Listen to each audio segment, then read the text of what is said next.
Once again, all the participants, our eminent resource persons, then chances welcome to the technical session. Technical session will be chaired by Dr. S. Karlakasan from Department of Design at Guwahati. And we have two eminent speakers, Professor D. Chakravarti from Department of Design at Guwahati. And another speaker is Professor P. Kalita, Center of Energy at Guwahati. I request Professor Karlakasan for chairing this session. Thank you. Yeah. So, okay, I am going to introduce Professor Chakravarti. Meanwhile, you just start the slide. Atul, can you hear me? Yeah. Yeah. Just a minute, sir. Yeah.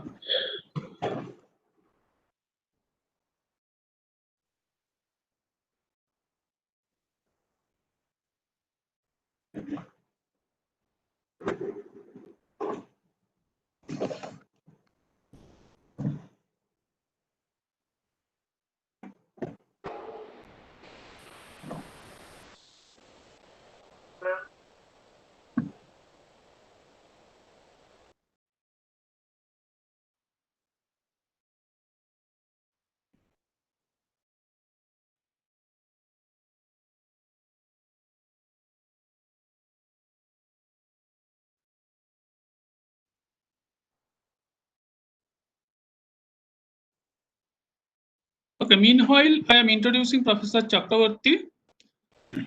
So first, I would like to tell that Professor Chakravarti is my colleague and my mentor also. So he completed his PhD from Calcutta University. After that, he joined the National Institute of Design, Ahmedabad. Then he joined IIT Guwahati at Department of Design long back in 1998. And he acted as head of the department in Department of Design. He also took the charge of officiating director, Central Institute of Technology, Kokrajhar, from 2015 till date. In terms of his teaching experience, he has 39 years of teaching experience.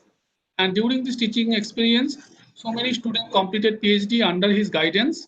So total 14 students already completed PhD under his guidance, and one more is going to be awarded soon. Viva is pending, and another 8 students are still pursuing. So this is a great achievement. Apart from that, he has published so many papers in journal and conference proceedings. And in terms of his research interest, he is mainly interested in design ergonomics and related to this field, different types of product design, human-machine compatibility, product environment interface system, cognitive perception, and interaction ergonomics, occupational health and safety, and participatory ergonomics. With this short note, I would like to invite Professor Chakravarti to deliver his lecture.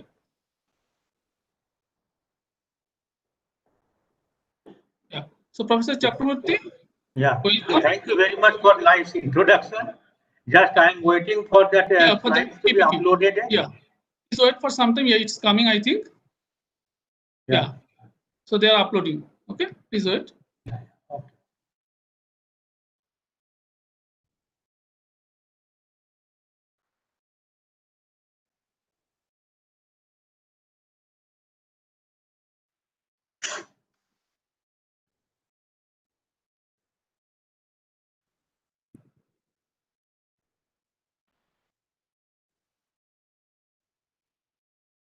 I think we must tell my this slide presentation's name. Or just searching for that. Yeah. No, it is with your name only. Okay, Professor Chakravarti, it is with your name. With my name is there, no? Fine. Yeah, I have renamed. Satya uploading the PPT.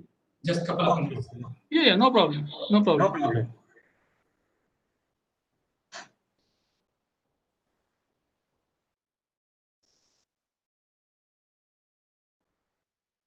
So Professor Chakraborty, you have 45 minutes time. So it is ending Yeah. at 3:15.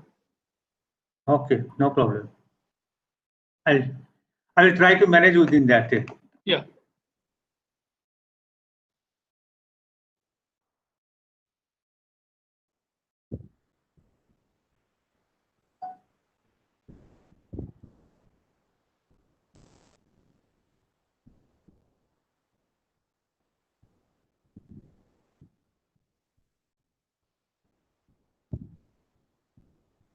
Yes, it is there. Professor Chakraborty, please proceed. Yeah. Professor Chakraborty, please. Yeah. So first slide, please. Okay, so welcome to everybody.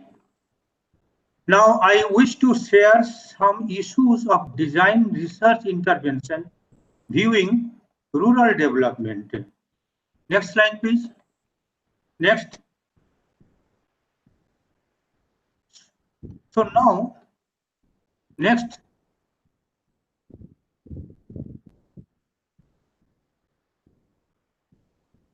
Yeah.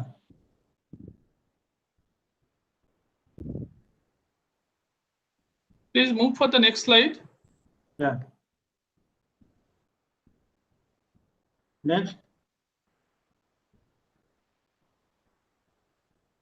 Okay.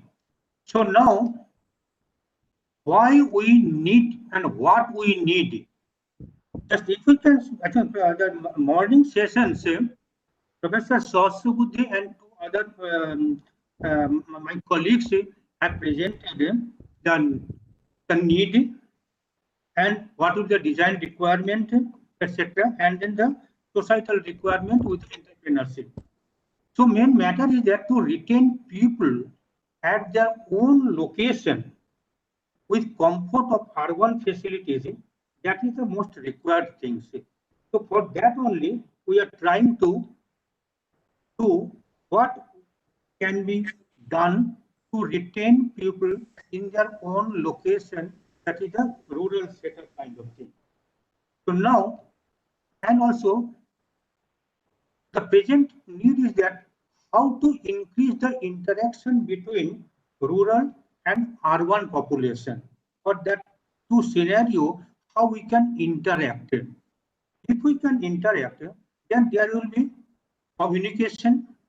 So the both the groups will be self-sufficient and they can interact with them. So now in this endeavor, what would be our role as academic community members? So now here we can see, we can explore the development needs, what type of development is required, because there are a lot of context-specific need identification is required. Otherwise, what's happened, and specifically in recent years, we see that in specific to Northeast, there are a lot of government initiatives have been taken, and there are some resistance from local groups, local people. So why it happens? Either the approach is not the participatory approach, it's what the local people require. It is not like that, or what? So this thing that expert the development needs and context specific need identification, and then we have to give the proposal and proposal experimentation. Whatever we are talking, whether it is actually will work or not. And then we have to evaluate in terms of its benefits and then recommendation for implementation to the different implementing bodies. Now what's happened, probably this type of proper need identification and the local authority groups participation is not much in our development goal or developmental approach. So it is a requirement. So now how we can do that thing and what is the possibilities? Next, please. Next.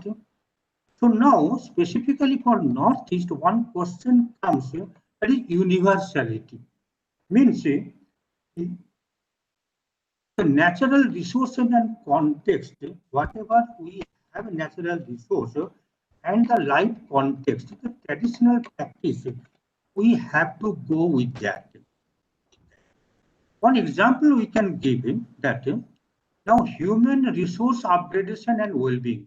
So in Northeast specifically or in villages, we have made toilets for everybody. Now a cultural context is that few years back, if we see in our home or in our community staying place, toilets were towards outside periphery of the home and kitchen was inside, means the fire was inside. But now, due to growth of urbanization, less space for homes, kitchen has gone to the periphery of our home and toilet has come inside to our bedroom. So this matter whether it goes along with our ethos, then what can be done? Whether such type of studies are required when we take any development programs. So, different application sectors we may need to consider. As an academic community member, we have handled mostly 3 major sectors in this, and what we thought that I am going to share with the participants. Next slide, please. So, whatever our interaction with others is why we require this balancing communication between urban group and rural group, mostly to interact with each other and self better living. So being in rural area, how we can live in a better way. Now, the better way, it does not mean that others, what they feel rural people to be better, not like that.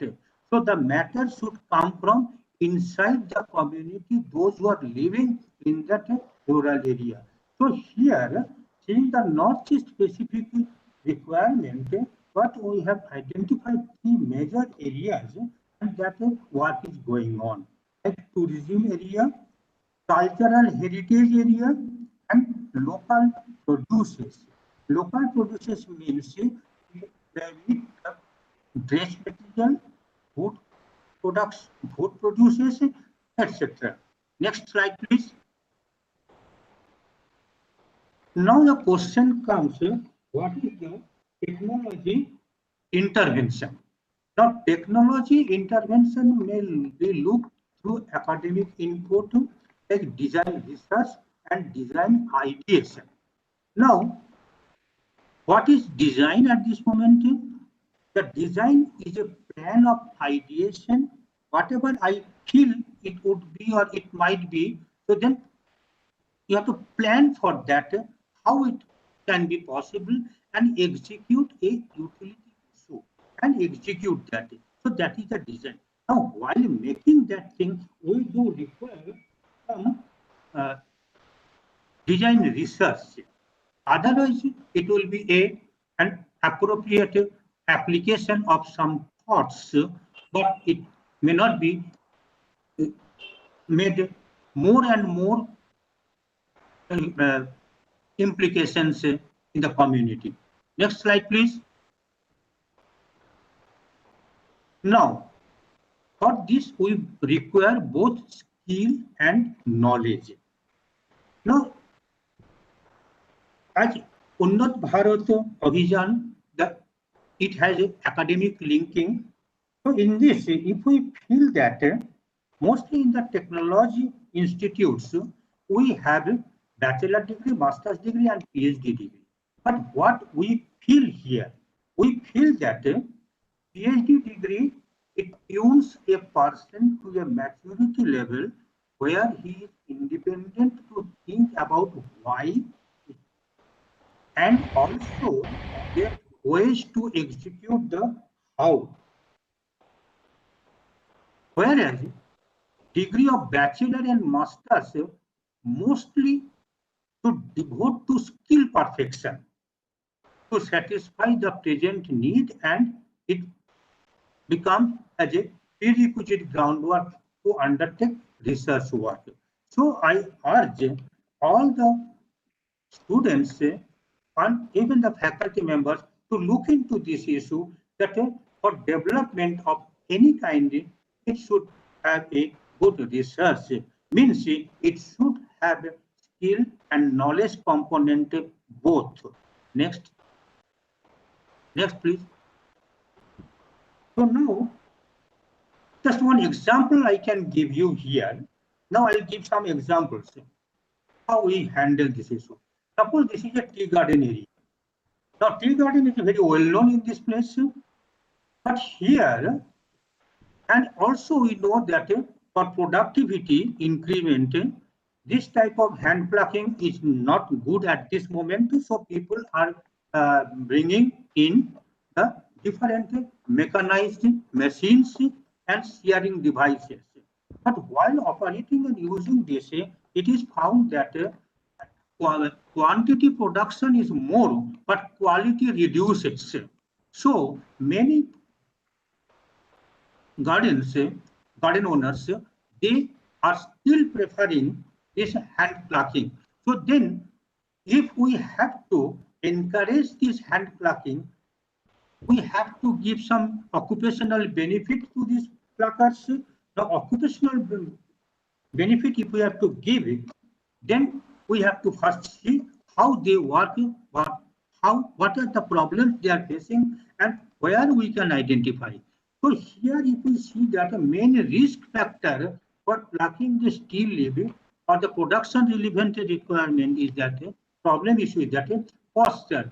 So that depending on the deep bush, the posture is not good, and time duration. He has to bend and pluck this shoot, so it takes to pluck per shoot how much time it takes, like that.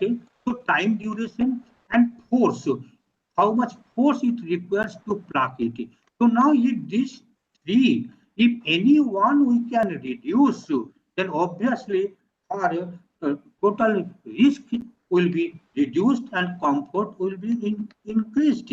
In that case, so after studying, we found that there may be a space. Now, while plucking, it is seen that though they are supposed to pluck two bird and two leaves, but they are snatching the shoots. And those who are plucking the two leaves and the bird, their production gets less, so they are getting less salary kind of thing. So, obviously, we found that a thumbnail type of cutter may be better. So it was developed and it was tried out, and it was found that this force requirement is very less to pluck it, and then time duration also reduces. So the total comfort increases and productivity increases. The similar exercise was done at Tamil Nadu Agriculture University for flower plucking. And for flower plucking, what they have done, a ring kind of thing in a ring finger, and then one small blade in front of that, like a protruded nail, and then they can close that thing. Now, the similar thing cannot plucking and etc. in the same hand. But for the flower plucking, the plucking it in one hand and then holding of the flowers that produce in another hand kind of thing. So the context is more useful while looking into the development. Next, please. Next. Now, in this case, we can see that the appropriate strategy for work tool development has become a crucial issue in occupational wellness and productivity. In this case, in the bottom picture, when we have gone there, we have seen that they make the ginger pulp like that. So there what we found that everybody was using a small blade kind of thing, but one girl, she was using one bamboo piece. Then we inquired that why you are using this one small bamboo piece. Then she said that is she has broken her this knife. So she is using. But finally, after the day's work, it was found that she has done better peeling, and all others, those who are using this knife, they are cutting the flesh of ginger. But for that girl's case, she was using this. It is just pressing. So as it is a bamboo piece, so it is both of the organic structure, so it is not cutting the flesh. So from this idea was taken, and from that a development was done that how we can make this. And finally what we have come to that horn made blade we found better for such type of things. Next please. Another observation we found that let's make a special thing, that holding area like this way and one small protruded this blade kind of thing. So it also works in this field, in this ginger peeling better way. So means what's happened for any kind of activity, the single solution may not be there. There may be multiple solutions are there, and in different contexts people can use it. Next, please. Next. So all those things are in practice. They are practicing. They are using it. Next, please. Next. Now here, home-based and small entrepreneur, that is productivity, task and risk. So the skill is required. Now it requires a balancing task characteristics and human capability. Now in a rural area also, it is seen that many people are working on tabletop. Now while working on tabletop, they sit in the front, then they have to lean forward to work something. Now here it is found that I'm talking that right hand side sliding. So here the middle protruded area, if we work something here, and then the two sides there is that arm rest, so we can have arm rest, and whatever chair or seat we use, there will be no problem. So when we have the arm rest, we can work better. So it improves the posture and the comfort for work. Next, please. Next. Okay. So now for this pineapple peeling, so pineapple peeling, there are many machines are available, but we have seen that which have studies is that small scale production house, those who do not have very big production, for them what can be done.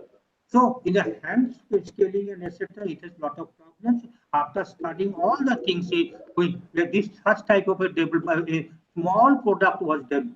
The machine was developed that anybody can easy to make it, and it also can peel it and cut it and also make the core clean. So we don't need to clean again the core with a separate process. The same thing it can be done, and any size it can be made. Next, please. Next. So now another thing is that here how we can do a total work plan, work machine. Now there is a in Assam, there is a place in near Guwahati, Hajo. That Hajo is a very famous for brass metal. So now here what we have studied, we found that each and every task, how it is being done, that we have done the study. And after studying, we found that which specific task it requires more time. Then we found that after making the polishing part, polishing requires more time because it requires 2 persons to operate. Like at the very bottom, we have shown these figures like that.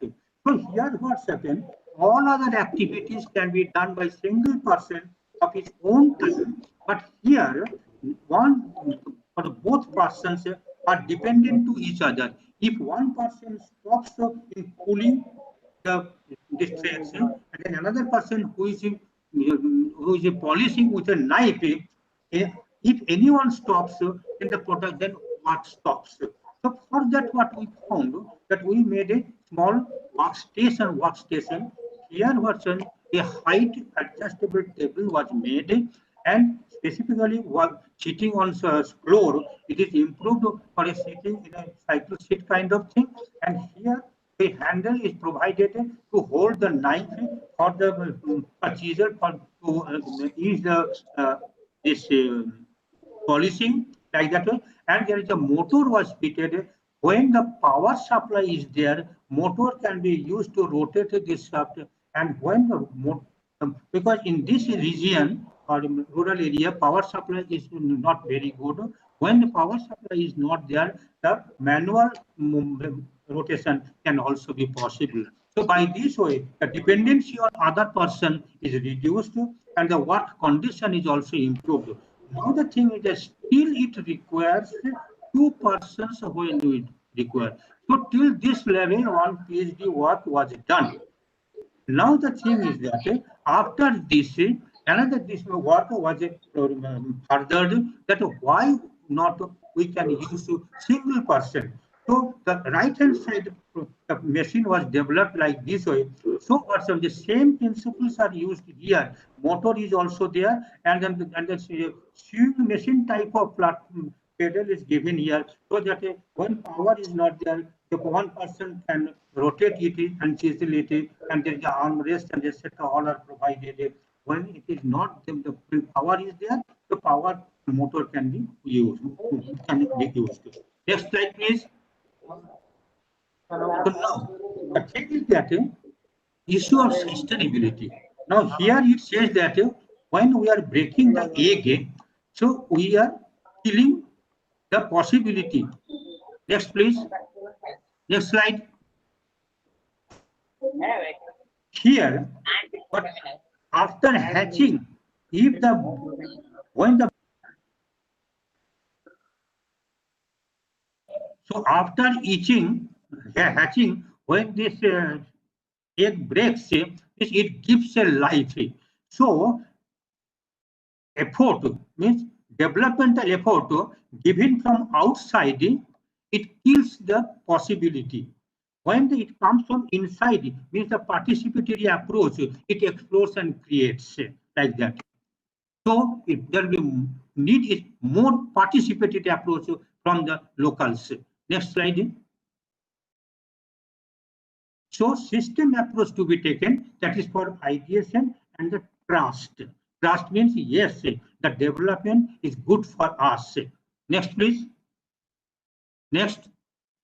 Now here, what type of development we can make? Identifying the need.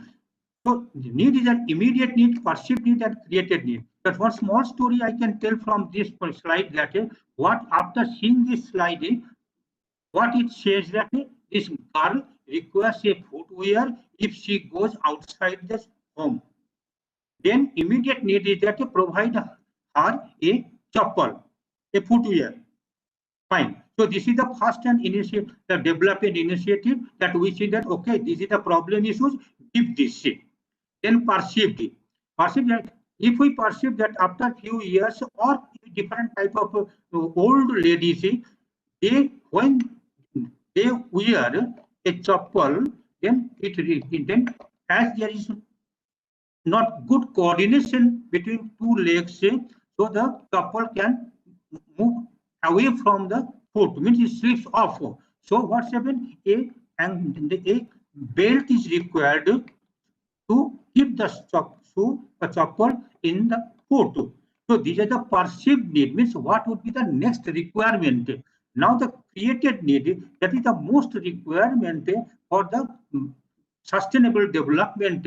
The story goes like this way that one shoe company has sent one representative to an area to see the possibility of making a shoe sale kind of thing there. He came back and he said that there is no possibility because nobody wears shoe there.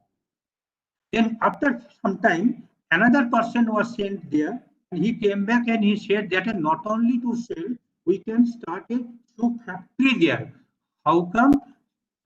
Nobody wears shoe there. If we make them aware that shoe is required for such purposes, then it is possible to we can make a shoe factory there even.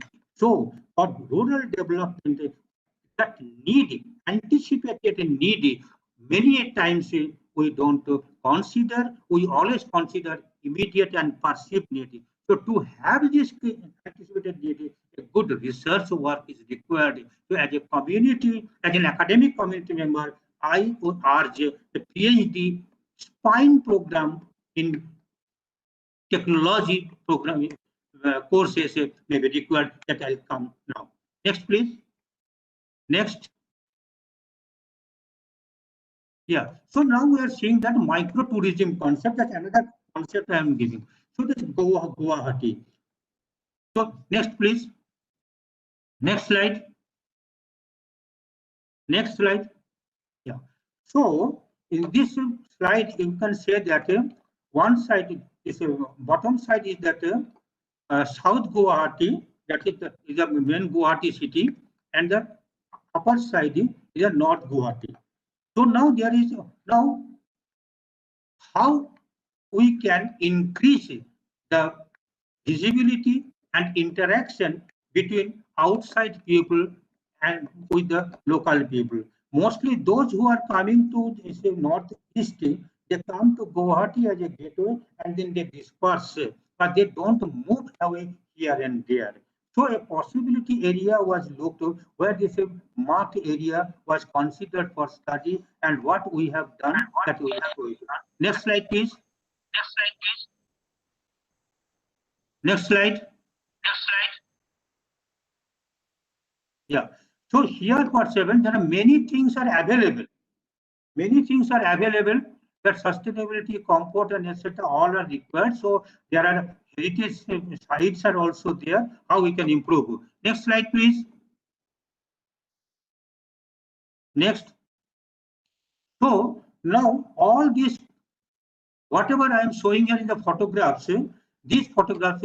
So earlier the photograph I showed, in one hand is the Hajo area where this type of products are made, and another type is that where the IIT Guwahati is there, and little further away, there is a temple called, there is a good Ashwakanta temple, and so this area can be made a total new tourist spot.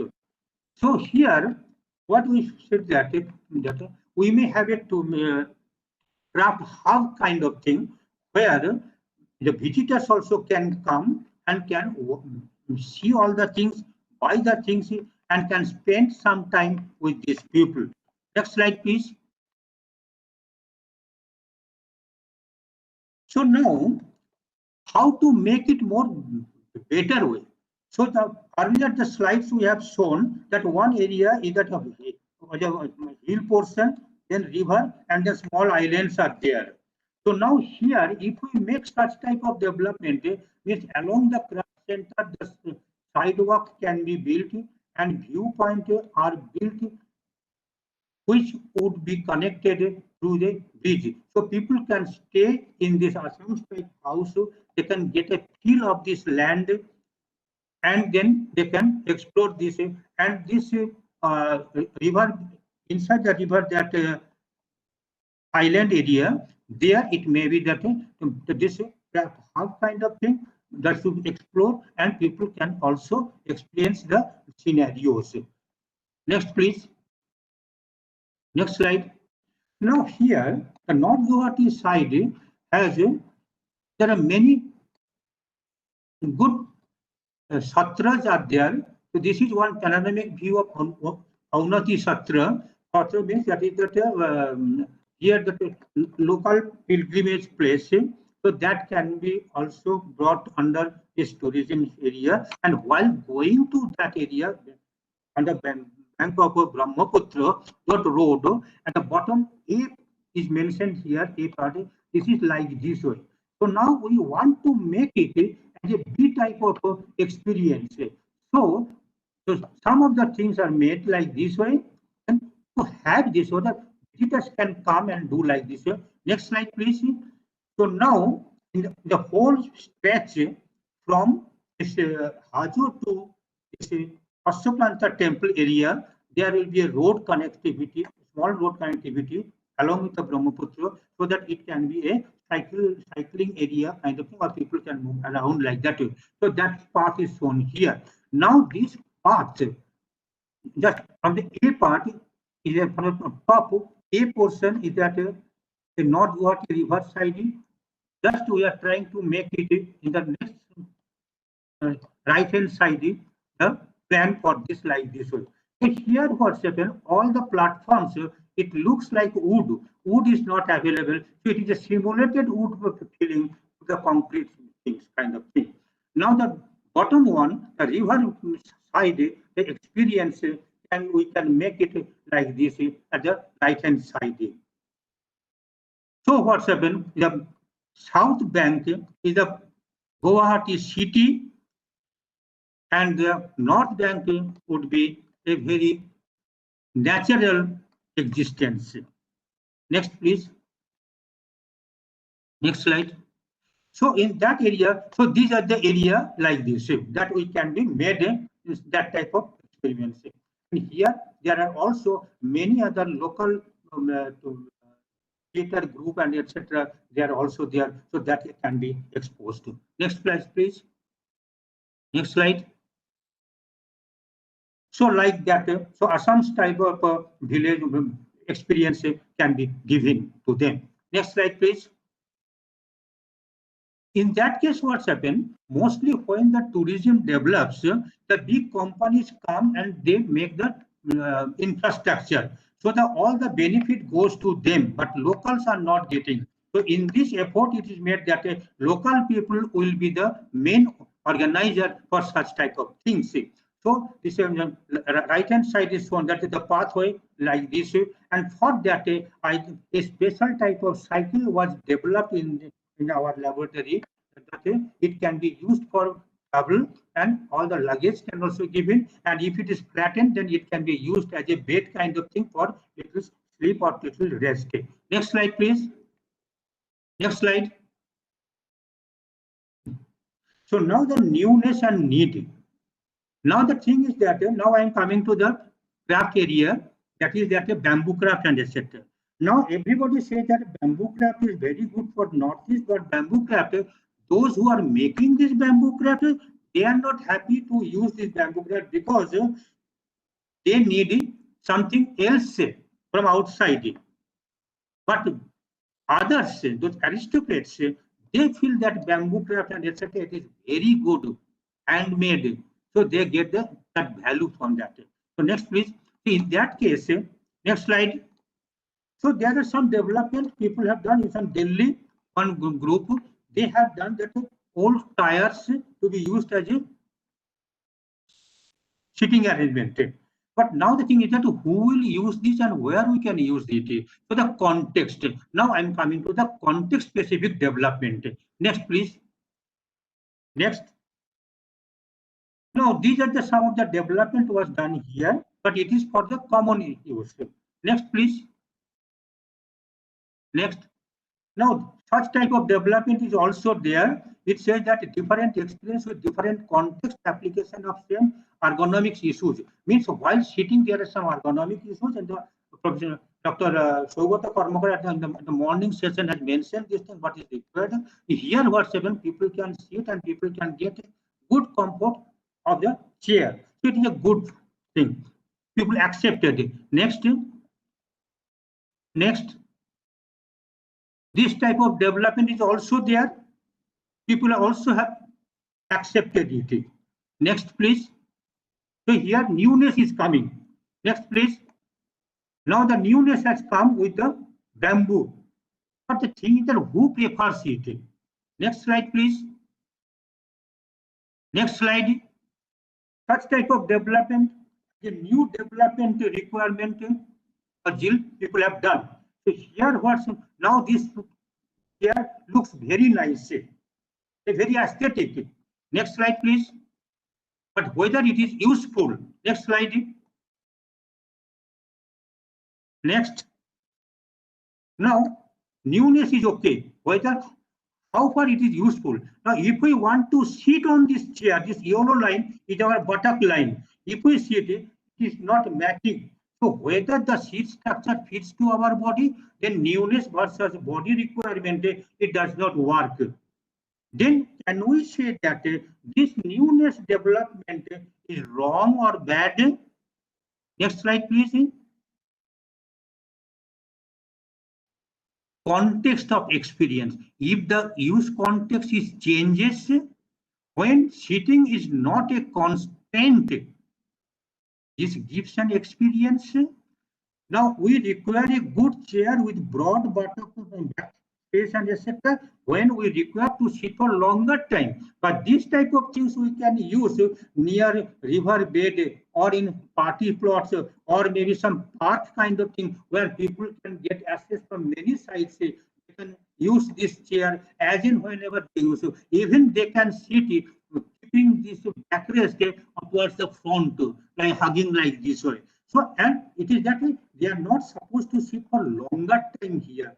And this seat has the backrest bar. It can also be used as a buttock rest kind of thing, half sitting, half standing posture. So now to create the context, it is required a new development type. Next, please. Now, specific elements embedded in design should tell about the product usage and anticipates pleasurable utilitarian experience. Next, please. Next slide. When people basic need is made with crude application of functionality, it comes the fineness of abstract. Next, please. Now I'm talking about the design, but who will make the design and to bring it in light of the actual production and use, what type of helps are required? Can plastic be eatable on experience? Next slide, please. Now, just an experiment that lychee we eat. So after study, we found that at a time one person can eat 3 to 4 lychee normally. So now, if we can make in a production issue that 4 to 5 lychee pulps without seed, if we can get it and then make a small box like this, then I think the slide is not proper. Probably it is, I think, too light. So this is the red is the cover, and below that it is eatable plastic cover. So inside that pulp is there. So what's happened? At a time you can take it to any particular party or somewhere else, so that you can give one to each, so that one can have it. But simply they can bite it. Next slide, please. So these are it. Then what's happened? If there is no, then something psychological issue that it may not be good. So some kind of skin portion is found here. It can be kept so that you just peel it off and then eat the food as a whole product. Next, please. Next. Now, how to package it? Packaging came from this egg packages. Next slide, please. Next. So like this, the package can be made. Next slide. So then what's happened? In this CAD model was made for that, and then finally, whatever is seen in the right hand corner is 3 lychee. The actual product will look like this, but here what's happened? This pulp has some 3 to 4 lychees pulp without seed, and then it looks like this. So the final product was developed. Next slide, please. So these are some different other type of products, so that you can only juice, you can squeeze, and you can use it. Next slide, please. Next. Now orange juice. Orange juice can be used like this, so you can see to the transparency how much, what type of orange juice is there, and then you can use like this. So it gives an organic feeling. So the feeling of the taste, the product, that type of product development can be done. Next slide, please. So this is strawberry also can be done like this one. So whatever for lychee, I said it. Next, please. Now the thing is that coconut. Next slide, I'll just tell you. Next slide. Now the coconut pulp is being sold in a small glass bottles. But like me, many people do not like to eat that thing because they don't get that feeling. Even in the right side, the coconut juice is there, but still people don't feel it is good. So then what can be done? How we can achieve the natural feeling out of that? So now, if we see the total the coconut looks like this. Next slide, please. So to maintain that slide, next slide. To maintain that, a paper made a product was developed like this. So what second, the pulp will be kept inside and then the water will also be there. You drink the water and you peel off so that you will get the all coconut pulp inside it. The top left corner is the original coconut and the bottom right side is a product, a industry product kind of thing that can be developed. Next slide, please. So now the thing is that the tradition and trust. Now this loom and etc. we have also developed some loom specifically, but now here I am just going to tell that heritage and culture, how we can sustain. This is a Bodo girls dancing the Bhagramba dance kind of thing. So here the issue is that the local people and ladies, they mostly use this type of dress. And mostly it is yellow color. Then the study was that whether some newness we can add on it. It is some kind of fashion technology related data. So with that, it is found now we were trying to maintain yellow color for all this. Then when we inquired with the people, we found that there is not much significance on this. It is that as earlier the yellow color was available, plenty, and it is easy to use. They use that color, and that color has become a traditional identity. Now the question is that if we want to make it a contemporary dress, then how much we can maintain identity, and what are the identity elements we can. Next slide, please. Next slide. So these are the cases that in the machines and etc. it requires the task performance, comfort, and risk. When we talk about technology intervention, using task characteristic and human capabilities, and the aspiration of the people. Next slide, please. So the health issues and etc. curative and preventive, safe and sustainable, effective. Next slide, please. Next. So then it comes the design spine program. Next slide, please. Now, the issue is how we see ergonomic factors or design application from design education point of view and to the engineering point of view, engineering discipline point of view. Can both the groups be taught with the same portions, the same way? So here what's happened, a trust has to come, that is safety and well-being, functionality, usability in context, and finally a pleasure feeling of satisfaction, a feel-good factor has to be there. Next slide, please. So we may think of inter-institutional collaboration, expert faculty sharing, student visit to institutes of expertise, a pool of domain-specific expertise may be made for this. Next slide. So this is the IIT Guwahati. So I request to think on design, research, and input or induction with relevant specialization The design research talks about context-specific application, creative ideation, and knowledge, that is the value solution. Next slide, please. So with this, I wish you all the best. Now with this, just one small story I would like to share. It's a Falcon story. Falcon story is that what we should do. Because everybody, we feel that this is our domain. We should not venture out, or we should not allow others to come in and spoil our things like that. The story goes like this way, that one day one king has received 2 falcon baby, and he nurtured them. After a certain period, the 2 falcons, eagle, they came very big. One falcon was flying very high, that another falcon, he used to sit on the same branch. He eats and he becomes more big, and then when anybody goes to him to do something, then he tries to beat him, like that.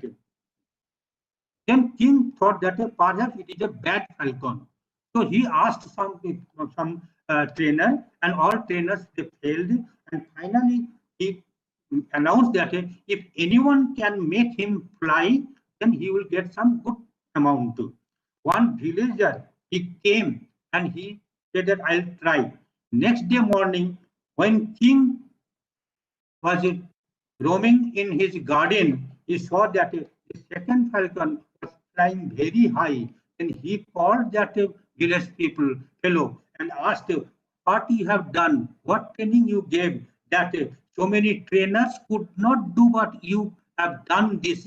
Now my falcon is flying high. Then he simply said that, sir, I have not done anything much. I just cut the branch of the tree on that falcon was sitting. So the falcon, there is no other option, he has to fly. So now if we have to develop, we have to approach this type of falcon syndrome, means we have to let people, local people, to use to be participation in the any developmental requirement. Thank you very much. Wish you all the best. Thank you. Professor Chakraborty, for this nice presentation, and it is obviously all the participants should also will be in the same opinion that it is really nice presentation with so many visuals, and he has covered almost all the areas starting from the microtourism to different types of metal craft, then tea plucking, different types of food processing. It is nice presentation, and most important thing in his presentation is that he always present in a very lucid manner. So with these words, we will move for the next presentation by Professor Dr. Pranjal Kalita. Thank you very much. Thank you very much. Your presentation was really very nice. Many of the development and intervention I have seen during my stay at IT Guwahati. Thank you very much, sir. Now I want to take this opportunity to introduce Dr. Kalita. He is my colleague and very good friend, and I just want to say a few words. It is my duty to introduce him. It is also my great opportunity. So Dr. Pankaj Kalita is Assistant Professor in the Center of Energy, IIT Guwahati. He has graduated from Jorhat Engineering College, Assam, under Dibrugarh University in Mechanical Engineering. He has completed his Masters, MTech in Mechanical Engineering, specialization Fluid and Thermal Engineering, and PhD in Energy from IIT Guwahati. Then he worked as Assistant Professor in the Department of Energy, Tezpur University, Assam, before joining IIT Guwahati. He has 7 years of teaching experience and 16 years of research experience in the field of renewable energy.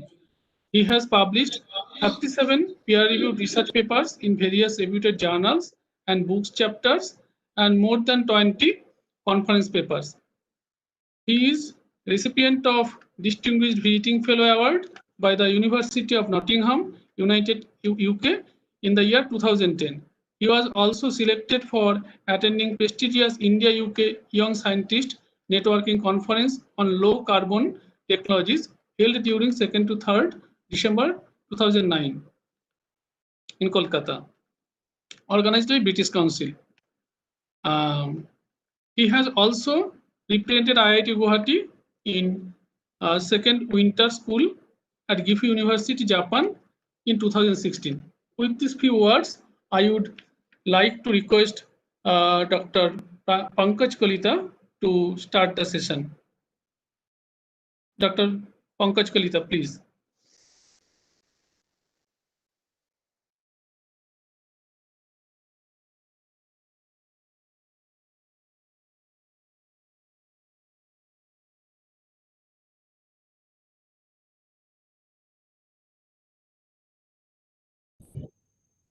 Could you please see presentation?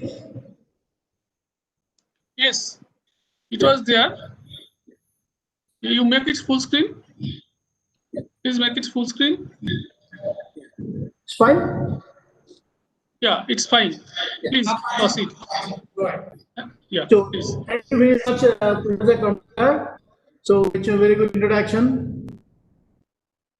So, I'll start my presentation. Before I start my technical presentation, so I'd like to say a few things. Good afternoon, ladies and gentlemen. I'm very happy to be a part of the national webinar on technological intervention for rural development, organized by the Unnat Bharat cell of NERIST, Itanagar, and National Coordinating Institute, IIT Delhi. And I would like to thank the Professor Pradeep Linkar and his group for giving me this opportunity to speak to you all on biogas technology and rural development. So with this word, I am proceeding for today's presentation. So I'll be covering rural development, biogas technology, starting from the feedstock, digesters, then digested, then different kind of applications like cooking, lighting, power generation, and finally organic fertilizer, how we can get out of it. And finally, we'll try to upgrade the quality of the fertilizer to make it vermicomposting, and then it will be more acceptable by the society. And then finally, the socioeconomic aspects of biogas technology. And finally, we'll summarize the presentation. So starting with the quote by United Nations for Rural Development.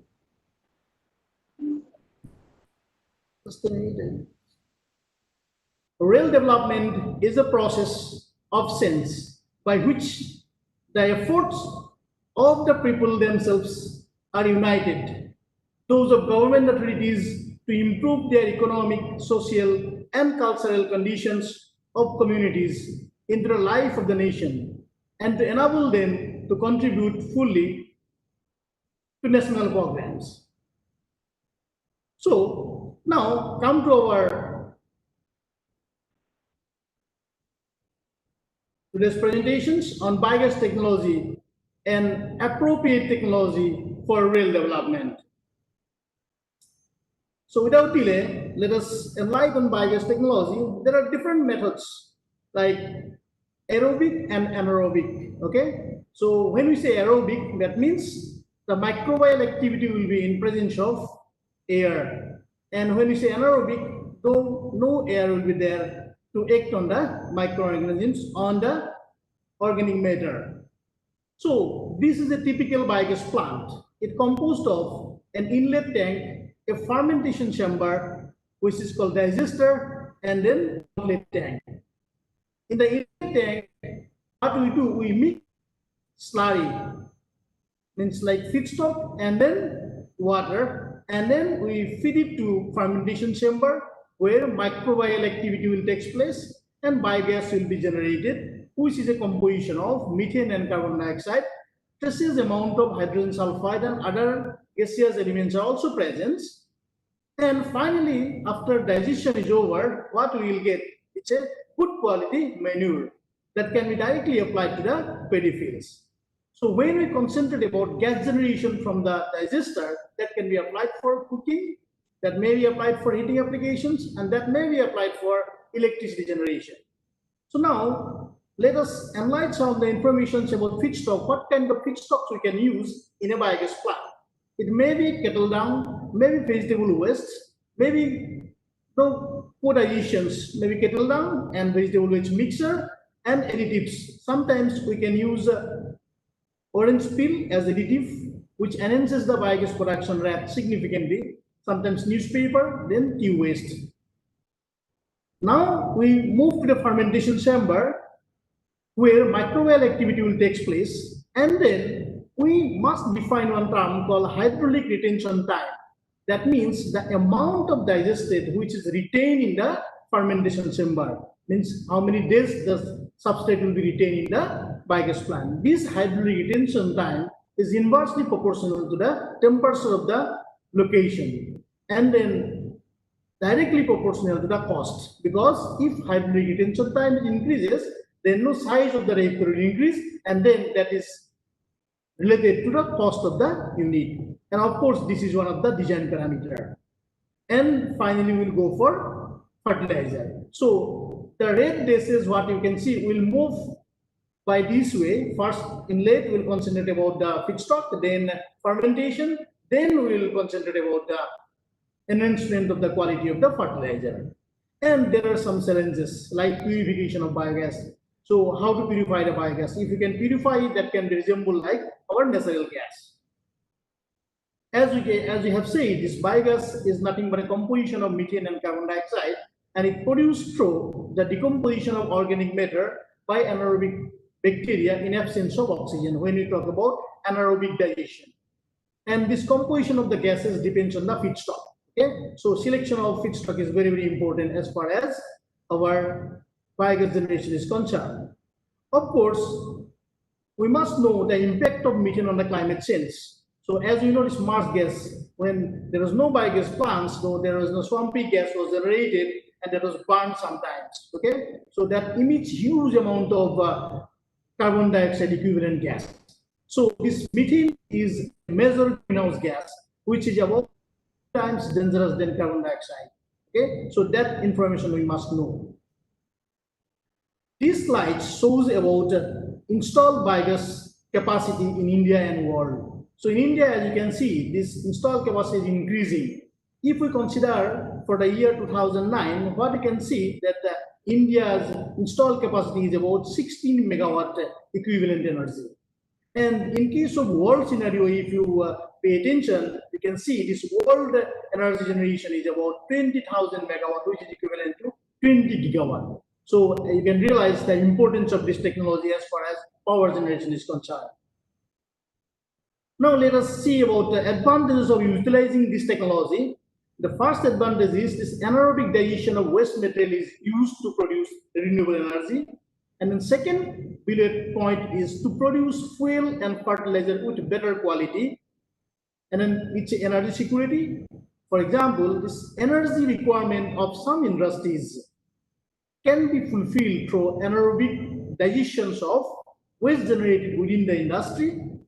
The digesters can be used for stabilizing the sewage of rural communities by reducing the incidence of disease caused by parasites and pathogens.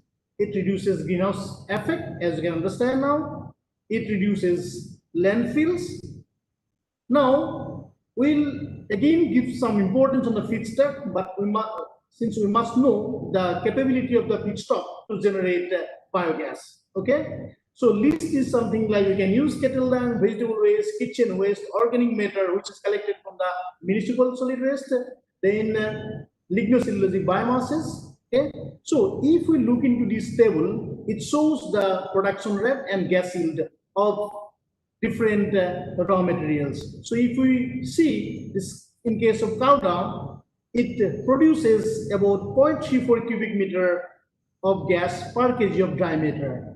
So, and if we consider per head of this cow, the per head can generate 10 to 15 kg of cow dung per day. And poultry manure, it's about 0.06 per kg per day per head, and it will generate about 0.46 to 0.56 cubic meter of gas per kg of dry matter. So you can see the comparison in the list. And finally, sometimes we can use water hyacinth as well as a feedstock. Okay, so its value is about 0.42. So among all, rice husk is found to be the best as far as gas production is concerned. But mostly in our rural household, cow dung is available, so we can mix the cow dung in the same proportion, and we can feed it to the biogas plant, and we can generate biogas. So as classifications of biogas digesters are concerned, there are two primary classifications. One is a fixed dome type, and second one is floating drum type. So under fixed dome type, we'll have Dinbandhu model, then we have Jonata model, and then Samriddhi model and duplex model is developed by IIT Guwahati. As you can see here in the which partition wall and then two dome system in the slide. So these two are developed by IIT Guwahati, and Dinbandhu model is the first figure what you can see. It composed of a inlet tank and then semi-hemispherical dome and then outlet tank, and gas is collected from the top of the dome. And its volume of the gas which is occupied is about 33% of the total volume. And the second, below the Dinbandhu model, what you can see, that's a Jonta model, and this is also quite popular, and this is fall under the fixed dome type biogas plant. And then under floating drum type, which is very common, is KVAC model. What you can see, it has got a drum and it moves. When gas is generated, it will move up and gas can be collected from the top. And this structure is metallic. Normally mild steel is used. Okay, and because of that, we'll have a lot of problems because corrosion will be there. Maybe in the next slide we'll see the distinction between these two. So here we can compare it as far as cost, corrosion, maintenance, and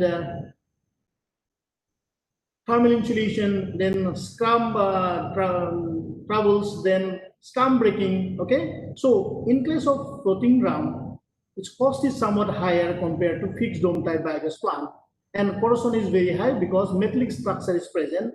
And as you can understand, in biogas, some amount of hydrogen sulfur is also present. So this hydrogen sulfur react with iron and then it converted to some kind of acid, and that is the reason why corrosion is takes place in case of floating drum type biogas plant.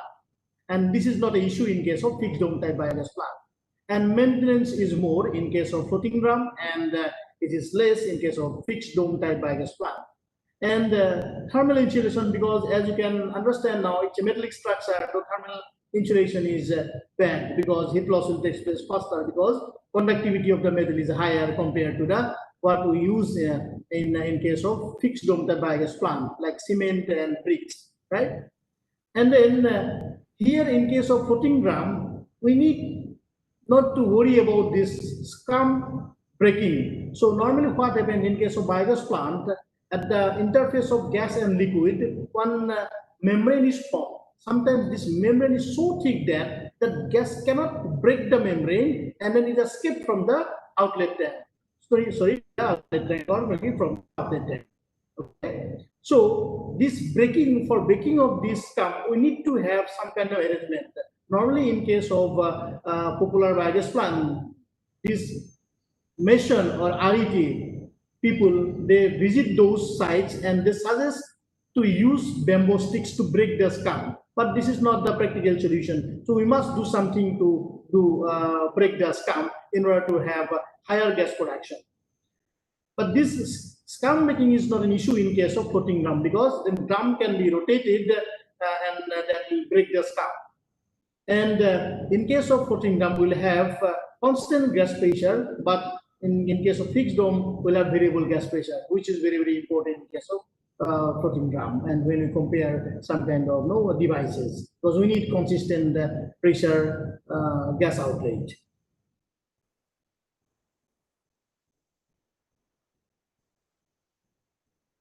So let us learn something of the anaerobic digestion processes. So in the middle section, it tells about the microorganisms and how this conversion takes place with the help of the microorganisms. And in the left side, what you can see, that's a process, and right side, it's a microorganisms. So first, if we take the raw material, it composed of hydrocarbons, proteins, then carbohydrates, lipids, okay, that will be converted to amino acid and sugars by using cellulolytic, lipolytic microorganisms. And this process is known as hydrolysis process. Then this amino acids and sugars converted to fatty acid with the help of fermented microorganisms, and that process is known as fermentation acidogenesis. And then this fatty acid is converted to acetate and hydrogen by using hydrogen producing microorganisms, and that process is known as fermentation acetogenesis. And finally, this acetate and hydrogen converted to methane and carbon dioxide by using methanogenic microorganisms, and this process is known as methanogenesis. So let us learn the different kind of reactions takes place in the biogas plants. So these are the different reactions takes place inside a anaerobic digester. So first reaction, what is shown here, this is for hydrolysis process, where this glucose C6H12O6 reacts with water, because we have to add water for mixing, and that converted to hydrogen and acetic acid and carbon dioxide. Then in case of methanogenesis process, this acetic acid is converted to methane, and then ethanol is converted to again methane, and finally this carbon dioxide and hydrogen reacts and converted to methane and water vapor. So if we consider the overall reaction and we presume that this reaction is complete, then what we can say is glucose C6H12O6 is converted to 3 moles of CH4, that is methane, plus 3 moles of carbon dioxide. Now, this conversion, so as you can understand, in the plants, this glucose is stored form of energy, and this stored form of energy is converted to methane, that is also stored form of energy in the digester. Okay, so this efficiency of conversion is very, very high. It is more than 90%. Okay, so in order to demonstrate, let us have a look how this can be carried out. So we understand molecular weight and heat of combustion of glucose is 180 and 16 megajoule per kg, and then this molecular weight and heat of combustion of methane is 16 and 55 megajoule per kg. So if we use the equation, overall equation A, and from that we can understand this 180 kg of glucose converted to 48 kg of methane, because as you can see, C12 plus 4 into 1, it's a 16. So 16 multiplied by 3, it will be 48. So that's how 180 kg of glucose converted to 48 kg of methane. So now, what we are interested about, how much energy is stored in the glucose. Okay, so energy stored in 180 kg of glucose is equal to 180 multiplied by 16, which is equal to, this 16 is nothing but the heat of combustion of glucose, and it will be 2280, and then stored energy in methane will be 55 multiplied by this parameter. So this value is shown to you. So if we are interested about conversion efficiency, if we do the calculation, it is found to be more than 90%. You can see that conversion efficiency is very, very high. But when we talk about the overall efficiency, it's about 40 to 60%. Okay? So because for conversion, other losses like heat losses, and then when we are carrying the gas, and then burner efficiencies, a lot of parameters are involved. So if we talk about fuel properties, with 40% carbon dioxide, this calorific value of biogas is about 22 to 24 megajoule per cubic meter. So if we clean this carbon dioxide, this calorific value enhanced to 33 to about 35 megajoule per cubic meter. So which is equivalent to natural gas calorific value. And octane rating is also very good. So with 40% carbon dioxide is 110, and without carbon dioxide is 130. So this parameter is important when we are utilizing this gas for engine application. So ignition properties also we must know. Air to methane ratio is 10:1 for complete combustion. And also we must know the which substance is giving how much biogas production rate, and then what will be the composition of methane and carbon dioxide. If we talk about fat, it gives about 1200 liters per kg of dry substrate, and methane composition varies from 67. Okay, and then this carbon dioxide is about 33%. And protein, if we consider protein, so 700 liters per kg of dry substrate we can produce, and then methane is about 70. Accordingly, carbohydrates 800, and then methane is 50, and carbon dioxide is also 50. Also, the equivalent energy of this biogas. So if we talk about cubic meter, normally what happens is biogas digesters are specified in terms of cubic meter of biogas generation per day. So 1 cubic meter of biogas equivalent to about 0.52 liter of diesel, 0.62 liter of kerosene, 3.5 kg of wood, 12.3 kg of cow dung cakes, 1.46 kg of charcoal, 0.43 kg of LPG, 1.6 kg of coal, then 0.47 kilowatt of electricity. So why I am giving this information? So from this you can figure it out, the importance of this biogas and how this can be applied in different units. So now, what are different factors which influences the biogas production rate?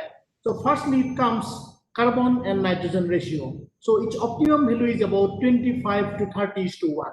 So what will happen if carbon percentage is more in a substrate? And what will happen if nitrogen percentage is more in a substrate?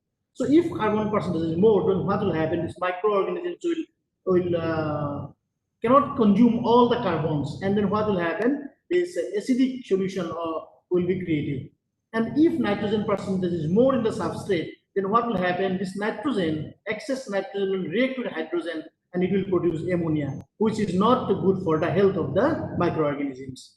And then temperature, which is very, very important as far as the growth of microorganisms are concerned in an anaerobic digestion plant. So we can categorize in 3 sections like psychrophilic microorganisms, mesophilic microorganisms, and thermophilic microorganisms based on the temperature ranges. So our target is to maintain the mesophilic temperature range about 35 degrees C. Then pH value is should be in the range of 6.25 to 7.5 for maximum biogas generation, and loading rate is also important. So if we introduce a slurry which is very, very diluted form, that means total solid is very, very less, then of course we will not get that required gas production rate. So that has to be maintained. Again, if we introduce a very thick layer of slurry, then again no acid formation will be high. Again, microorganisms cannot sustain under that thermal stress condition or that high acidic environment. Then next parameter is hydraulic retention time. As I have defined before, it tells about the average period that a given quantity of input material remains in the digester to be acted upon by the microorganisms or mitogens. So mathematically we can write like volume of the digester to the volume of the slurry we feed daily. So it will come in days. And toxicity is also important, that inhibits the growth of pathogens. So we should see when we feed the slurry, we should be very, very careful. Soap and other things should not be fed along with the feed material. And dilution and consistency of input is important. As I said, this total solid percentage should be between 8 to 10%. So if you can maintain that range, then of course we are going to get very good gas production, and accordingly voltage will range from 75 to 80. And sometimes we need to pay attention about the effect of agitation on biogas yield and effect of additive on biogas yield. These are also important aspects as far as biogas production rate is concerned. And this chart shows about the CN ratio of various input biomass material. As you can see, this cow dung is CN ratio is 25. It's varies sometimes the kind of food the cow has taken on before the day. And then poultry droppings, then farmyard manures. You can see the CN ratios. If we are interested to use different raw materials in a single reactor, then of course we need to pay attention how we need to control this CN ratio. Okay, so this co-digestion plays a key role, and that's why we need to do a lot of experiments in laboratory level to find out the best combination to provide the maximum biogas production there. And of course, as I say, this hydraulic retention time is a function of temperature. So it's inversely proportional to temperature. Then this countdown is it's a hydraulic retention time is 50 if the digester is installed at a location so where ambient temperature is about 35 degrees. And in case of poultry droppings, it is 20 days. Then rice straw is 33. Then sugar cane tops is 43, and water hyacinth is about 46 days. Then how we can calculate this volume of the digester, which is very, very important. This is one of the design aspects. So we must know the density of the slurry if we are interested to calculate the volume of the digester. And normally what happens, the quantity of the down and quantity of the water is same. Okay, so for example, if we are interested to generate 1 cubic meter of gas per day, for that we need to feed 25 kg of down. So if we are feeding 25 kg of down, then same proportion of water need to be added. So that becomes 25 plus 25 is 50. And if we consider a hydraulic retention time of 40 days, and if we use the density of slurry as 1100 kg per cubic meter, then you can calculate the volume of a 1 cubic meter biogas plant, which is equal to 1.81 cubic meter. Normally, this is the final volume, but what happens? Sometimes we need to do or consider some kind of clearances, because so gas bubbles are also present. So that consumes about 10% of the volume. So if we consider this 10% of the volume, that becomes about 2 cubic meter of biogas. That means in order to produce 1 cubic meter of biogas plant, we need to have a volume of 2 cubic meter digester. And also this size of the gas holder is very, very important. And this is one of the design parameters. We can tailor-made it based on our requirement. For family size biogas plant, say for example, KVACN Jonatha biogas plant, the size of the gas holder is recommended to be 50% of the capacity of the biogas plant. For Dinmondo, as I said, it's 33% of the size of the biogas plant. If we are making a biogas plant for community or institutional size, then the size of the gas holder is recommended to be 50 to 70% of the size of the biogas plant. That we should keep in mind. Now we have adopted a methodology like bench scale study first, followed by simulation model study, then field study for development of improved biogas plant. So what you can see in the 3 figures, in the first figure, what we have shown here, let's say one glass bottle, okay, and then we'll have a pipe which is introduced in an inverted measuring cylinder, and where water is filled. So initially water is filled, and when gas is generated with time, then this water is replaced by the gas. Then volume of the gas generated can be measured by looking at the measuring cylinder. And of course, we need to know the temperature. Maybe this kind of digester we can make with control and without control environment. That means control temperature and without controlling temperature, which is at ambient. And also we can see the recirculation. If we recirculate it, how this can be helpful in breaking the scam, what is formed in the interface between the solid and gas. And that also enhances the gas production. Of course, we need to rely on advanced techniques for simulation to see the behavior, how it works. And finally, we can go for field implementation.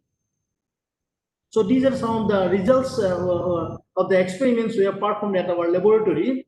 So first figure shows the gas production versus days. So the first figure is for only kettle dung, second figure is for vegetable waste. As you can see, that these plots are at different total solid concentration. And what you can see that as we have explained before, if it is close to 8 to 10, then we are expected to get higher gas production. So similarly, we got the same result, like when we performed the experiment at total solid content of 9.1%, so we have got the maximum gas production rate, which is daily gas production rate. And similar thing happens in case of vegetable waste, but the potential of gas production is not much. And the third figure, what is shown is about the variation of pH values, and then temperatures are also shown. These temperatures are not controlled temperatures. So experimental observations can be seen here, and how these experiments are designed is also shown in this slide. This slide shows the field implementation, what we are doing at the moment. So we have a biogas plant which is developed and which is installed under the earth, and then inside the digester we have installed a heat exchanger. So to maintain the temperature, because it's a very big problem in the winter. So when ambient temperature goes below 15 degrees, 15 degrees say, or 10 degrees, then gas production rate decreases significantly. So we need to maintain the temperature about 30-35 degrees so that we can get the maximum gas production rate. So this was the attempt, and by keeping this attempt, what we did, we have developed some kind of system utilizing solar PV and solar thermal. So PV was used to energize the motor, and then the motor is taking water from the liquid fluid collector, and that's evaporated tube collector, and that is introduced in the biogas plant to maintain the temperature. So this kind of management will hold good for different northeastern states of the country. And of course, we need to redesign the heat exchanger based on the capacity of the biogas plant. So this capacity is 3 cubic meter. So for that we have designed. So of course, we are doing it for different capacities. As you can see, while doing this, we have introduced different we have introduced thermocouples at different locations to monitor the temperature. So that way we have recorded the temperature. As you can see in the last figure, so that variation of temperature, which is very, very uniform when we have introduced hot water by using solar thermal technology. And you can see the bottom curves are without controlling the temperature. So once we can achieve this uniformity, then we can expect a higher rate of conversion of organic matter to biogas. And also we have developed these biogas plants, which has already discussed. So we have also seen some of the effect when we install the biogas plant above the earth and then under the ground. So there are a lot of information. So we have collected and we have published some of the important publications. And also we can classify these AD plants based on the relative size, functions, and locations. So classifications goes something like family size biogas plant. If our capacity is less than 6 cubic meter per day, then we can go for farm scale biogas plant, small or medium to large scale applications. So we can go up to 15 cubic meter per day, and then centralized co-digestion plant, so which is medium to large scale, and we can go for a size more than 15 cubic meter per day. So these are the plants which is normally used for family size biogas plant, and the first figure is, second one is the Indian type, and these farm scale biogas plants are shown here. So gas is generated, and that gas can be used for combined heat and power applications. So there are two configurations are shown. In the first configuration is about a horizontal digester of steel structure, and then second is for soft membrane cover. Okay, so different configurations, the applications are same. So now let us learn something about a centralized co-digestion biogas plant. Suppose if as a village or a cluster of village, they want to make some kind of plant, then they really need to be planned accordingly. So they need a huge amount of feedstock. So that maybe they can collect from different sources, like cattle manure, pig manure, then poultry manure, and then we can get some industrial organic waste, then municipal solid waste, and that has to be transported to the centralized biogas plant, where homogenization and digestion and quality check will be done. So once it is done, then biogas will be generated, and that can be used for heating and power generation. And then this slurry can be segregated, and then fertilizer can be used for different applications. So schematic diagram can be seen here. So AD plant you can see. So biogenic waste can also be introduced in the AD plant, and then digested can go, and then that can be applied in the crop farming, and then this plant can be taken by the animal, and then this dung and then other waste can be used as a feedstock for the AD plant, and power can be generated, and fertilizer can be utilized for different applications. So now I will study something about how to design a biogas plant to meet a required load. So for that we need to know something about the sizing rules. Like 1 kg of dry kettle dung produces 1 cubic meter of biogas. 1 kg of fresh kettle dung contains 8% dry biodegradable mass. Then 1 kg of fresh kettle dung has a volume of about 0.9 liters. Then 1 kg of fresh kettle dung requires an equivalent volume of water for preparing slurry. And typical HRD or hydrolytic retention time of slurry in a biogas plant varies from 14 to 45 or 55 days based on the location. So let us consider this problem. So here we have used one generator and engine, okay, and then electric power requirement is 2 kilowatt. Value is given as the calorific value of biogas is 20,000 kilojoule per cubic meter. Then efficiency of the generator is given as 90% and engine efficiency is given as 30%. So from by utilizing the gas which is generated by a biogas, so we need to generate 2 kilowatt of electricity. Okay, so for that we need the engine and generator set, right? So step by step we will solve this problem. So what will be the power input to the engine? So first we must know the power input to the generator. So since we know the generator efficiency to be 0.9 and output is known as 2 kilowatt, then 2 by 0.9 will give you the input power which is required to run the generator is about 2.22 kilowatt. Okay, and then second thing, when we are interested to know the input power required to run the engine, then again we need to divide the expression by 0.3 because we know the engine efficiency is 0.3. So that way we can know the energy required to run the engine is 7.4 kilowatt. Then quantity of biomass required, then how do we calculate this quantity of biomass required? Because we know this mass of fuel multiplied by calorific value is power input to the engine. Okay, so power input to the engine is 7.4 already known, divided by what is calorific value is 20,000 kilojoule per kg. So if we divide it, then what we will get? That's a mass flow rate. This MF dot, what is written in the expression. So it will be about 0.0037 cubic meter per second. So for continuous operation, this biogas required will be, so this is per second, cubic meter per second. So I want for 24 hours. Okay, so we have to multiply 3600 into 24. It will be about 31.96 cubic meter per day. And dry cow dung requires about 31.96. This will be same because 1 kg will give 1 cubic meter. So that way 31.96 kg per day.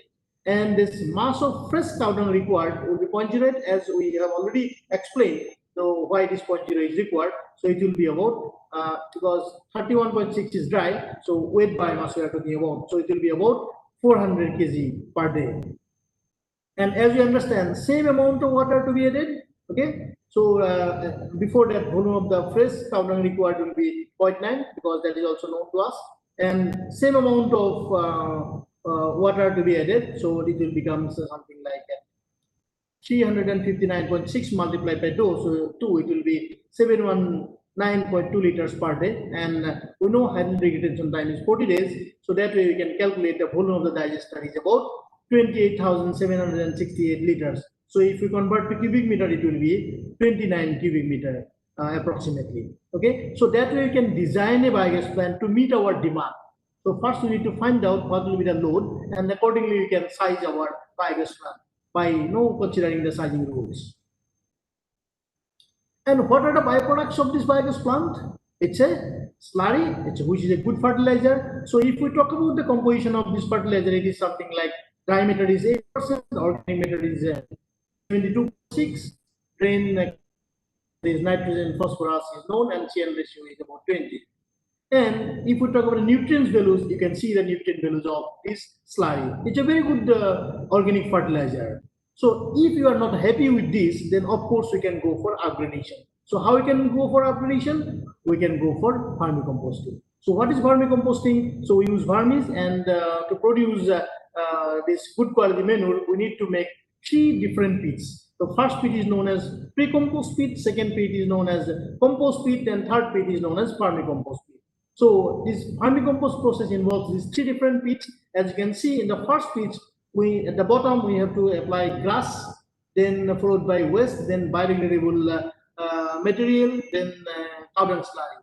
And in the second compost pit, we have to go for dry grass from the bottom and plantation tree, then cow dung slurry, then water hyacinth, then cow dung slurry, hypomia, shrub, and then many more biomass we can add.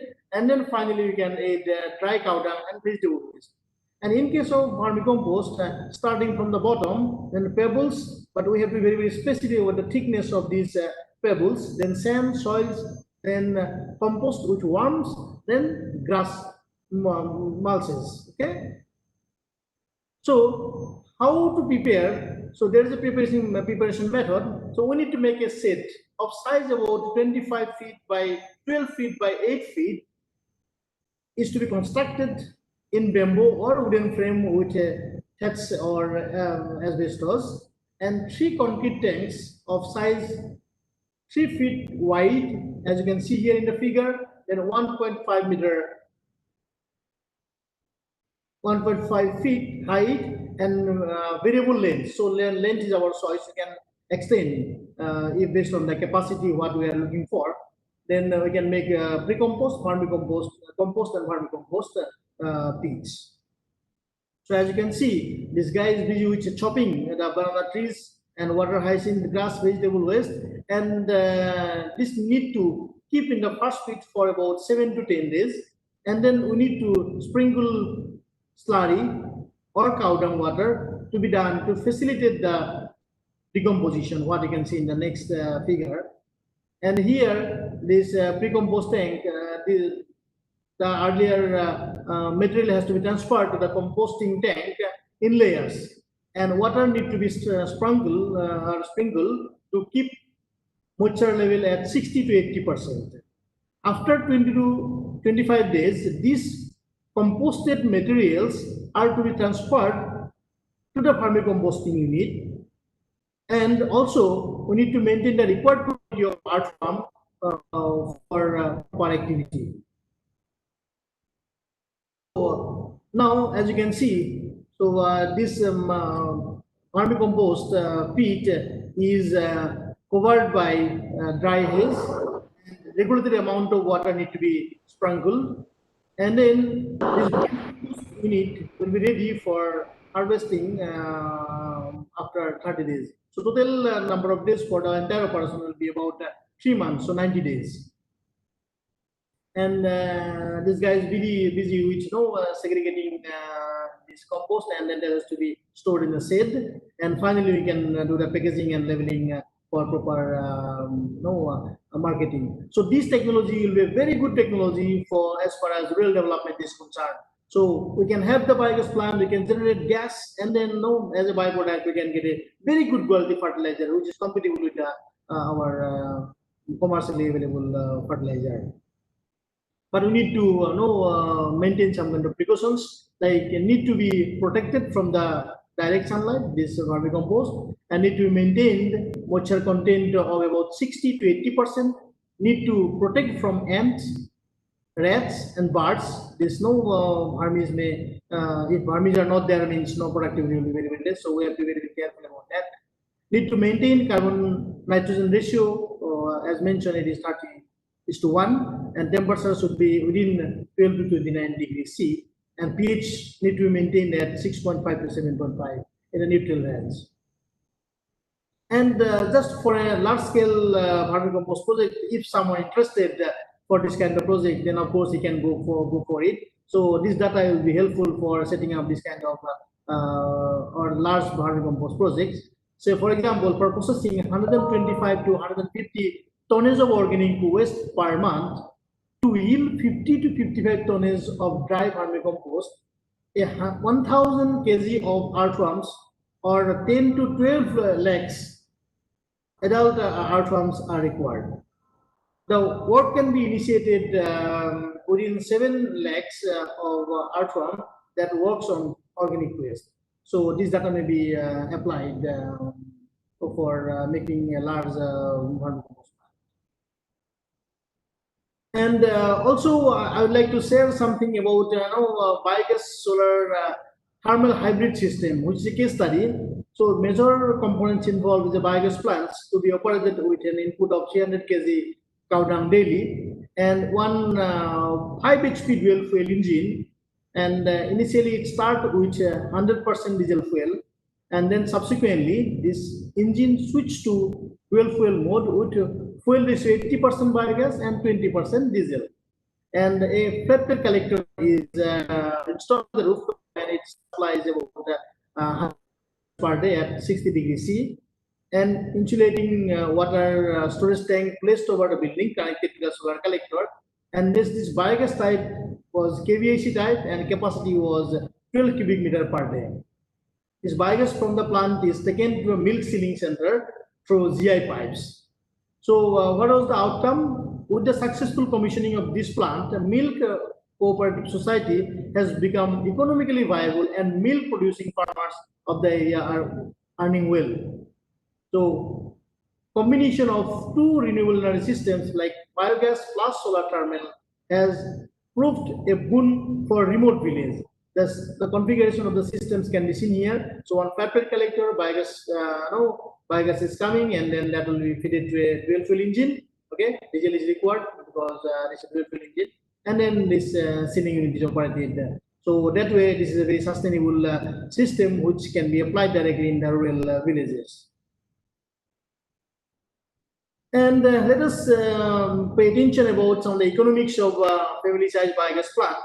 So if we consider 6 cubic meter biogas plant, so what will be economics? So we can compare 3 biogas plant, the KVAC, Junta, then the Dinmondu model, and we can list out the particulars like initial investment of the plant, which include cost of civil construction, cost of gas holder, cost of gas pipelines and appliances. Then B, operating cost for the plant.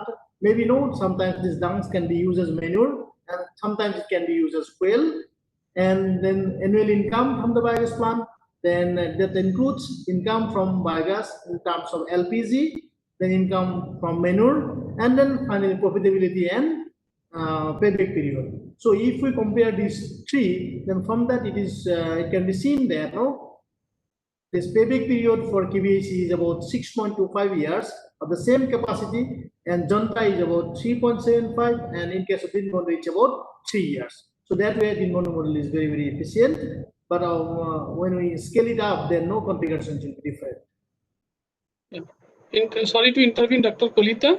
Okay, yeah. As the time is getting over, so it will be better if you can summarize. Yeah. So there are socioeconomic benefits like efficient utilization of waste, clean cooking and improved lighting, efficient utilization of time, improved sanitization, fuel for engine for pumping and other purposes depending on gas supply, and feed for animals and fish culture. And in national level, we can get a lot of benefit like imports reduces, then uplift of social and economic life in the rural areas. Then in community level, it reduces pollution, increase productive employment, increase for small scale industries.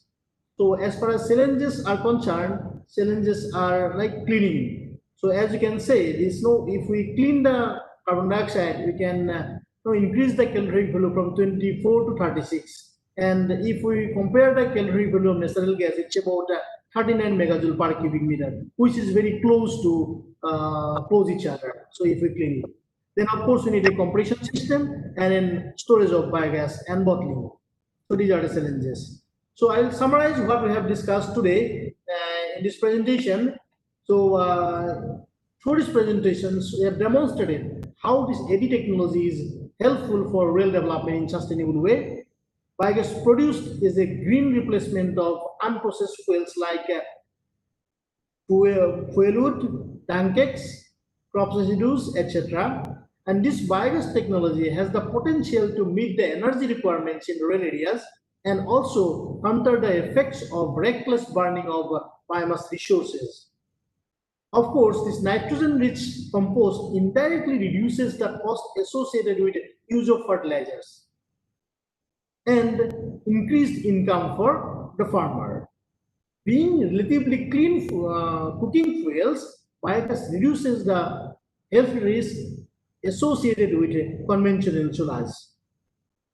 As you can see the different applications in this figure, so different feedstocks are introduced in the anaerobic digestions, then we can generate gas, we can light it, then we can generate fuel, and we can provide energy to the grid, and of course we can enrich the quality of the soil by utilizing this organic fertilizer.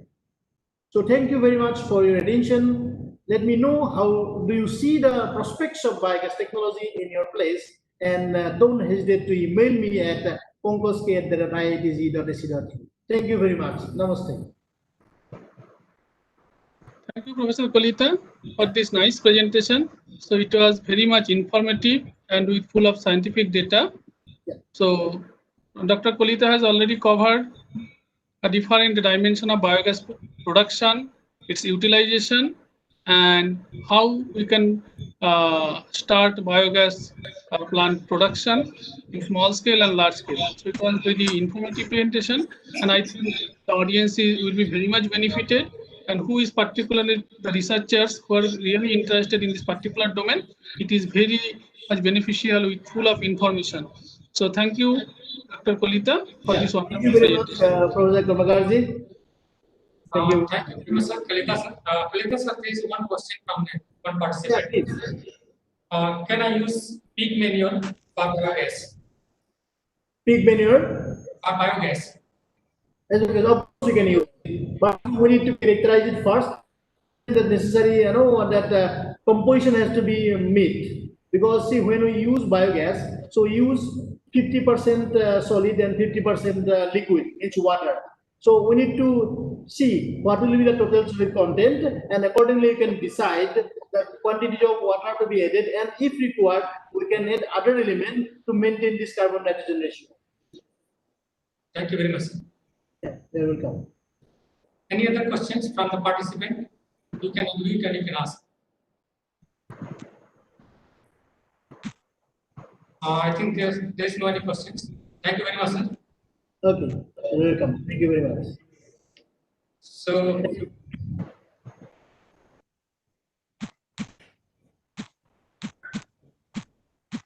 Karmaka sir, you want to say something? Please. Yeah, so tell me. Yeah, Patel? Sir, you want to say something? No, it is, yeah, I already made my comment. It's really very nice presentation. So now it is over to you for the concluding remarks and for the valedictory. Okay, thank you very much, sir. Session that is already over. We have a 2-minute speaker for second session. Speaker 1, Professor D. Chakravarti, sir, from IIT Guwahati, and Dr. P. Kalita, Center for Energy, IIT Guwahati. And this session was chaired by Professor S. Karmaka, sir. We are very thankful to all our chairpersons and speakers. Regarding the feedback form is already submitted in this Webex chat box. I request all the participants to that one, and please kindly fill the feedback form. And also it is shared in the YouTube link, live YouTube. So I also request the participants who are watching in the live YouTube, they can fill up the feedback form, and code is also shared. Code is given in with the feedback form. So code is compulsory for filling up the feedback form. So kindly fill the feedback form for certificate also. Now I would like to call program convener this webinar, Professor Pradeep Lingpa. Dr. Patel, so Yes. I can see in the chat box, many of the participants are writing they are unable to find the feedback form. So I think it will be better if you can insert the feedback form in the chat box also. That is my suggestion. Okay, we are writing this feedback form and code also. So in between this time, I would like to invite Professor Pradeep Lingpa, program coordinator of this webinar, for concluding remark. Professor Pradeep Lingpa, over to you. UBA at NERIST. First of all, thank you very much, participants, for time. You have taken a lot of pain, your valuable time for attending this webinar, and the expert all the experts, those who have deliberated right from the morning. Last speaker, Dr. Pankaj, I think he has detail about the biogas plant, how that can be utilized for the rural developments. And Professor Chakravarti and Professor Karmakar, not only their presentation, but chairing the sessions, they have taken their times, nice session they have chaired, and Professor S.N. Naik also presentations. So based on the expert deliberations and discussions, there are two aspects which has been coming here. That one is a sustainable economics, and another is the human development. So in the sustainable economics, agriculture play a very pivotal roles here. If you see in the northeastern state, that too in Arunachal Pradesh, you will see that most of the places are hilly areas, and some places are plain area also.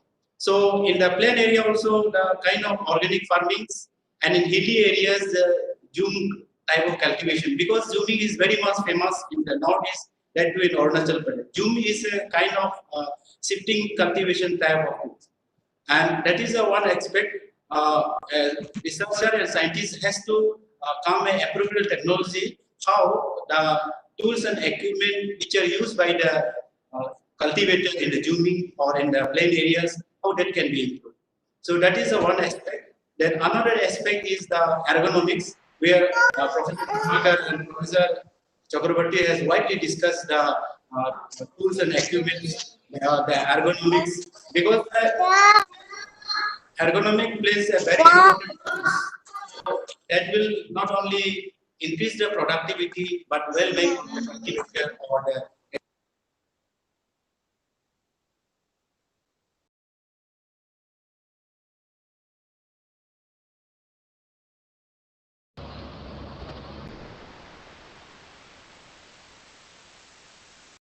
there are many renewable sources of energy like solar energy, wind energy, mini and micro, especially in the northeastern state in Arunachal Pradesh, there are mini and micro hydel power potentials are there, where people can have self-sufficient electricity generations if this can be taken up. Then the other areas are like your horticulture, floriculture, and all those things. And if you see in the human development index, as we have discussed right from the morning, that the kind of education we need to impart quality education. Quality education means the outcome-based education play a very important role in the rural areas. That is the first thing. Then second is your their health and the well-being. The health and sanitation also play a very important role. Then third thing is that the entrepreneurship and skill development, because we don't people has to be self-employment and employment generations. Whatever resources they are having, like they can go for your fishery, poultry, knitting, tailoring, plumbering, mechanics, many other things in the village area. So they can help. They can help. They have their self-employment and employment generation. So we need to impart them a specialized skill where they can have their own income generations. So that is one area. Now, if you see in the northeastern state in Arunachal Pradesh, as I told you, that we have a plenty of bamboo. Bamboo is one of the integral part of the people in tribal people, and bamboo are used for eating. Bamboo are used for construction of house, making handicraft. People can take up entrepreneurship in the bamboo area. Bamboo is one area where people have here. It has a lot of potential. Then other areas are like we have a plenty of apple, we have orange, pineapples, kiwis. So if people are encouraged, if scientific technical know-how is imparted to them, so they can take up this as entrepreneurship and to increase their income generation and productivity. So that is very important. And also in this region, because there are many natural forest-based products are there. So that is one area where people can have their own employment and employment generations. Then we have a plenty of medicinal plant. People can be encouraged to take up those medicinal plants. So the different researchers and scientists has to advise and guide the appropriate technology which can be utilized for the development of rural people in these areas. As Professor Karmakar also has said that the participatory approach is very much important, because the tribal people or the people in the northeastern state, any type of technology which are developed in the Delhi, Bombay or Calcutta, that may not be useful for the people in the northeast, that cannot be useful, because people has to accept it. They are having a different belief, their tradition, customs, still this type of things are prevailing there. So we need to know them what type of technology they are using, and we need to improve the way the technology are using and how to improve them so that they can adapt. So whatever technology we are developing or designing or developing in our lab, that should be accepted by the people or by the end user. So specific people, human study, the end user study is very much required. So in this regard, I think I have many deliberation has been done by our expert. We are, as from the organizing team, we are very much thankful the way they have done their presentation. Obviously, we feel that our participant might have been again immense benefited. A lot of benefit might have been gained by our participants. So these are the few things which I would like to share from as regional coordinators, NERIST. And I should, from my side, of course, formal vote of thanks will be there. From my side, I should thank all the participants, especially those who have taken their valuable time for attending this webinar, and our expert in our sessions here. And also, of course, this webinar would have not been this thing without the cooperation guidance from the host institute, National Coordinating Institute, and especially our Bharatiya Madam and her teams has play a very important role here. And here also in NERIST also, our Dr. T. Patel is very, he has done a lot of work and help for this webinar to this thing. Along with his team, they have done a lot of, so from my side, I should give a thanks. So with this few words, from my side, thank you very much. So I am handing over this to Dr. T. Patel. Thank you very much, sir. On my own behalf, thanks to all the eminent speakers, all guest of honors, directors, all my faculty colleagues, and dear esteemed participants. Thank you very much. It was a very wonderful experience for all of us, and we hope with your this kind of help and support, we will be able to organize such more webinars in the futures. Thank you, Professor Linkasar, for giving this concluding the remarks of this webinar. Now, I would like to call my colleagues, Madhusudan Mishra, for a vote of thanks.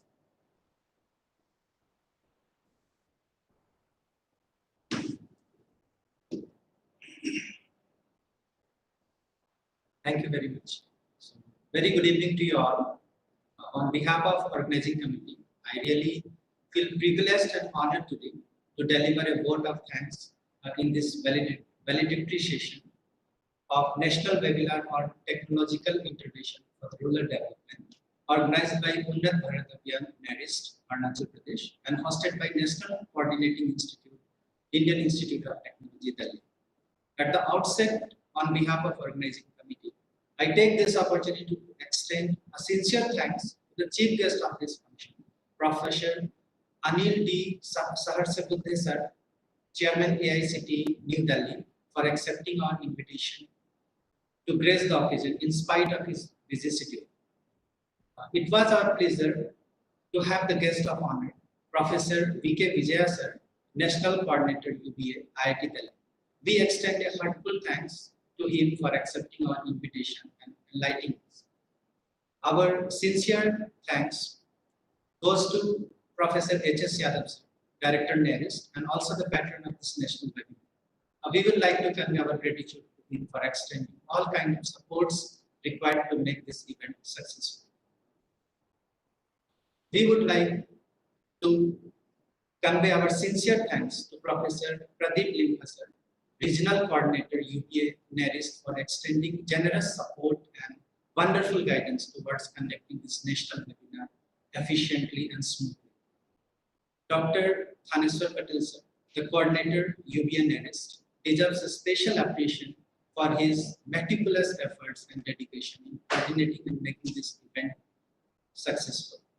We would like to convey our sincere thanks to NCI, UBA, IIT Delhi for hosting this event at our institute, especially to MS Bharati Jasrotia ma'am and her wonderful team for their dedication and support.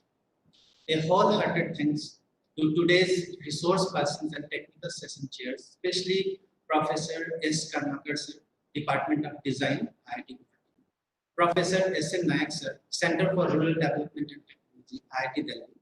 Professor D. Chakravarti sir, Department of Design, IIT Guwahati, and also the officiating director of CIT Kokrajhar.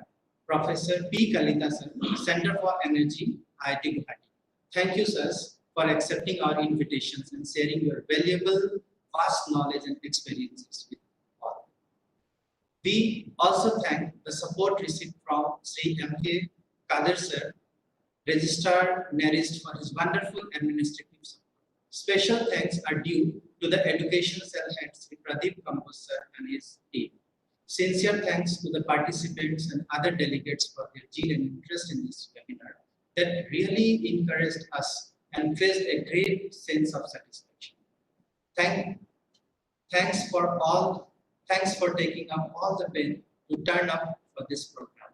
Lastly, I thank each members of the organizing committee for their extreme and active contribution at each and every stage of the process. In fact, thanks to all who have contributed directly or indirectly to make this event successful.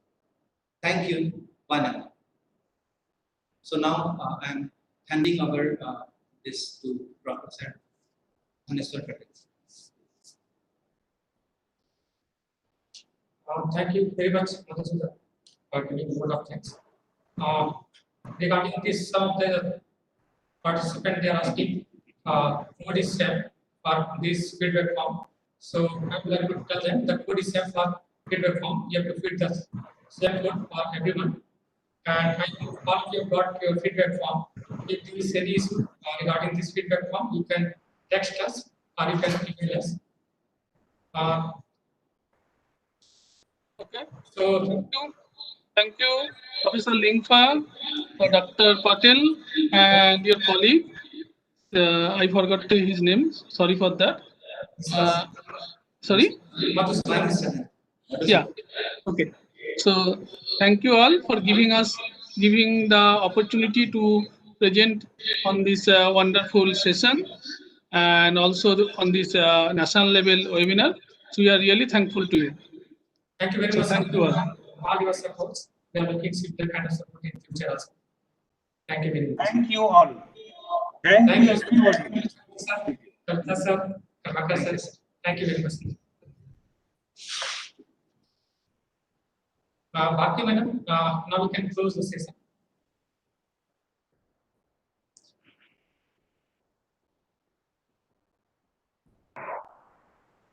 Bharti madam.